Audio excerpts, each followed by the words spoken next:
Hi, this is David at TED-IELTS, and today I'm going to show you how to answer an IELTS speaking cue card that requires you to describe a business. In this video, I will help you to do 4 things. Analyze the cue card, make useful notes, pick the right language, and give a great answer. All of this is divided into chapters so that you can study more effectively. If you want to skip ahead to my sample Band 9 answer, you can do so, but I do recommend watching the whole thing for the maximum benefit. Right, let's start our lesson. First of all, you should know that there are lots of ways that the topic of business could enter into IELTS Speaking Part 2. You could be asked to describe all sorts of businesses, from tech giants to family-owned restaurants. You might even be asked to describe a company that you have worked for, or one that you would want to work for. As such, it is really important that you read the cue card carefully. Don't just start talking about any old business, or the examiner will think that you didn't understand the words on the card. The cue card that we will look at today is this one. For most people, their eye would be drawn to the word business, and they might think of businesses that they know, perhaps even ones that they have previously practiced talking about, like Microsoft, Apple, Tesla, or Alibaba. However, you need to make sure you understand exactly what is being asked of you. This is not just any kind of business that you're supposed to talk about. It must have 2 qualities. It must be successful and it must be small. That means you shouldn't talk about a big famous company or an unsuccessful company that your cousin runs.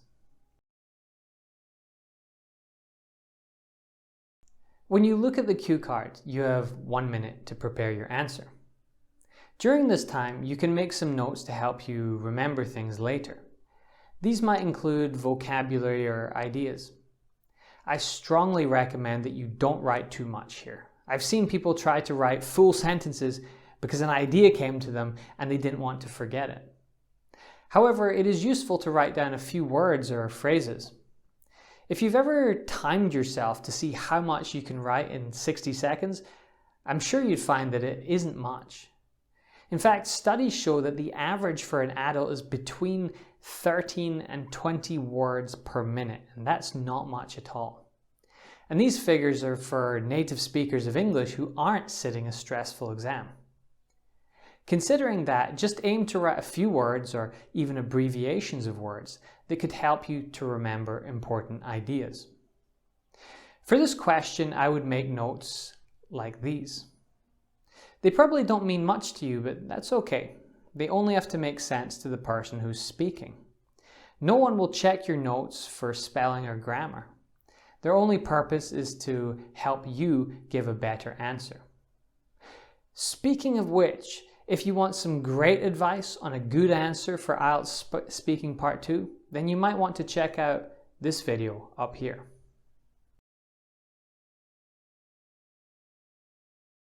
If you're going to describe a business for IELTS speaking, then you should know some business vocabulary. However, it's difficult to say what vocabulary will be useful for you because that depends on the business you want to talk about. Describing a big business will probably entail different language from describing a small one. And you'd use different vocabulary for a car company from, say, a coffee shop. Instead of thinking about business vocabulary in a general sense, think about what your chosen business does and describe that as precisely as possible. If it sells things, what does it sell? If it offers a service, what is that? These are important things to be able to describe. You can also talk about the location of the business and the owners, as these things are also mentioned in the bullet points. If you're struggling with language and ideas, it's a good idea to check online. Make sure to use a reliable source, or else you might find there are some mistakes in what you read. Try Wikipedia, for example.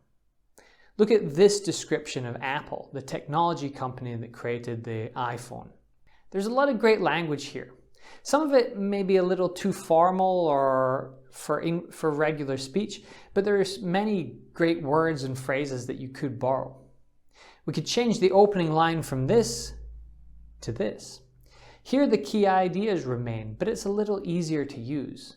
We say the company is description plus relative clause. We can change it to something different, like McDonald's is a fast food chain that primarily sells hamburgers, or Adidas is a sports brand that's famous for making football shirts. Or we could say Tesla is a car manufacturer that builds ecologically sound vehicles. You can see that this is very flexible. Of course, we're talking about small businesses today, but the grammar and vocabulary here applies to businesses of all sizes. You could adapt it to say, Farmyard Cafe is a small coffee shop that sells high-quality food and drink. Or Stormy Inn is a little pub that sells craft beer.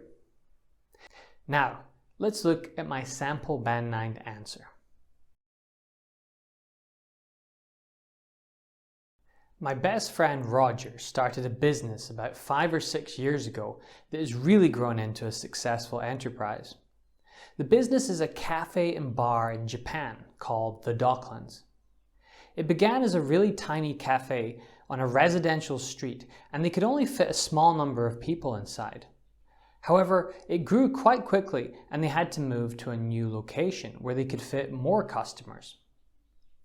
They serve food and drinks, and at night the cafe turns into a bar. It is really popular among young people, and it is common to find customers who have traveled a long way just to visit.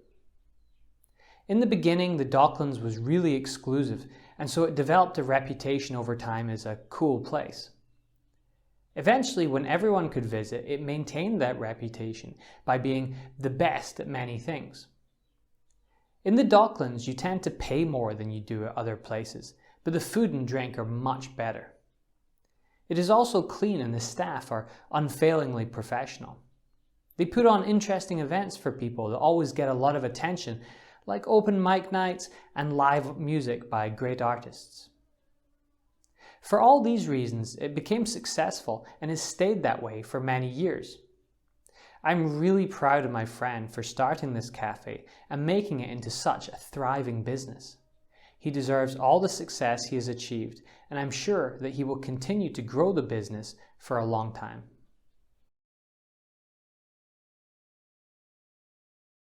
In terms of language, I have avoided any specialist business phrases because they're not really needed.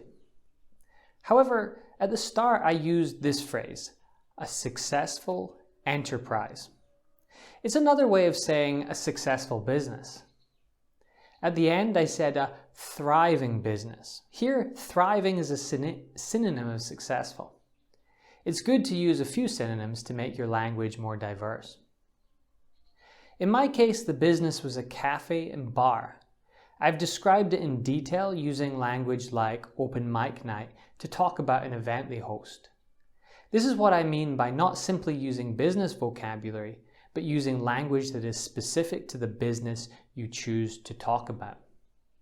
Anyway, that's all for today, folks. I hope this video was helpful for you.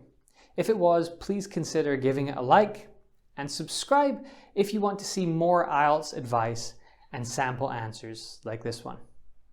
I aim to provide regular content that is realistic and actionable, giving you the best chance of a great score in your next IELTS exam.